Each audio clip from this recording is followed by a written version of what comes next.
చెప్పు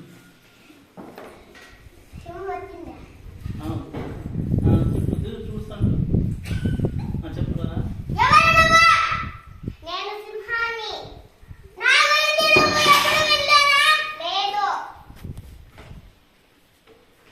నేను 99 సింహాలను చంపి తిన్నాను.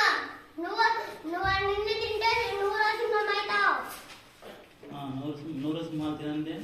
100 సింహం తిననిదే నా గడ్డం తీయని వ్రతం కోరాను. చంపి తినేస్తా.